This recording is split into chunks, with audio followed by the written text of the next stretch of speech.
Hi, it's Karen, the Weekend Craftaholic. Thanks for joining me for this very quick video. But I did want to share with you this little album that I've put together.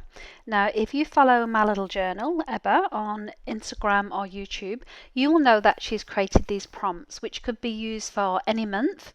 She's using it in January as well as I, because we both share January birthdays.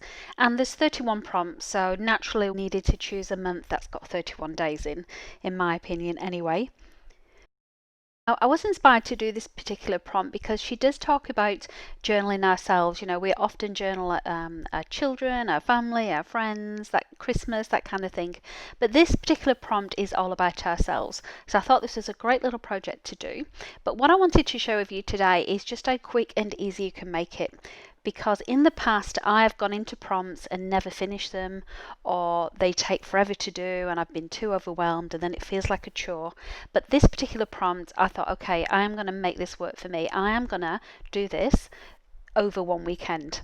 So I wanted to explain my process with you, and I'm keeping this super simple so that hopefully it inspires you as well to give it a go. I'm going to show you a flip through of my album as I talk through it, and as we get into the prompts you'll see that I have actually used little post-it notes, as you can see here, just to cover my actual journaling, because this is quite an introspective, you know, however you want to make it can be as flippant or as deep as you want it to be.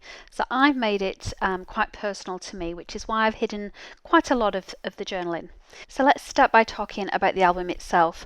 I cut up some 6x6 inch squares from my 12x12 paper pad, so that was great. I got 4 sheets out of one 12x12 sheet, but if you've got 6x6 pads or 6x8 pads, do whatever works for you. It doesn't have to be 6x6. Use whatever size in whatever paper collection you want to do.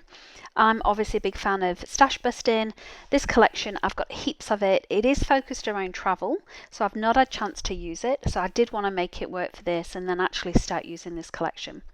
So I've got my pattern paper. I've also used these little happy planner rings, as you can see at the top, just to make it into like a little flip kit. And that way, if I want to add stickers, whatever I want to add, I don't have to worry too much about it being a bulky thickness on each of my layouts. So moving on to the journal itself, you can see I've pre-typed all of these out, and again this was a big time saver because I had actually put all of this, I think this was on the Saturday, I typed out all my thoughts and then just printed it out, cut them out in whatever size paragraph of text that came from, and then that was all the journaling ready to go. So maybe took, I don't know, 20 minutes to get the album put together, and I was mindful obviously for a lot of these sheets repeat themselves because I've cut 4 out of one sheet. So I've just made sure that I've separated them in the album, and that way I've got a bit of variety as well between each page. Now because I'm using everything from the same collection, I don't have to worry about it being cohesive. Is it going to match? Is it going to look good? I know it's all going to look good. It's all from the same thing. And as you saw at the beginning, I've got stickers, I've got the sticker books, I've got puffy stickers. There's all different things on here that I can use. Now what I've done as well as part of that, I've attached some of the things. You'll see me using tissue paper, old packaging. These particular ones are little love hearts that I got at Christmas that I wanted to really put to some use as well. Gift tags, as you can see, just adding some twine on those. So just use whatever you've got. When it comes to putting the pages together, I did a couple of different sit-ins. I did probably an hour in one go, and then maybe an hour and a half to finish off the second half of the album. I just felt I was getting a little bit bored of it, so I thought I'd better stop now because my pages were all becoming very samey, where I was just using obviously a lot of the stickers, a lot of the cut apart sheets, and you can see here as well, as I'm going through the album, just how I've made that work.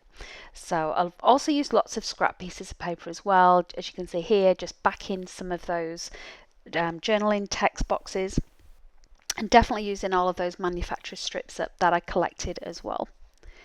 So it can be as complicated or as simple as you want it to be, really, can't it? It depends how much time you've got to spend, how much effort you want to put into it. I really wanted to do this prompt, but I knew I've got another dozen projects that I also wanted to do and focus on. So to get this done, for me, it was a matter of just keeping it simple, using what I've got in this collection here, and just keeping it simple really. That way I knew I could get through it and I knew it was finished. For me, this particular exercise was more about the content in the journaling and wanting to kind of symbolize that and memorize it rather than every page looking perfect. So I hope that's given you some ideas. I hope you'll check out Ebba's video on this and be inspired yourself. And until next time, have a great crafting weekend.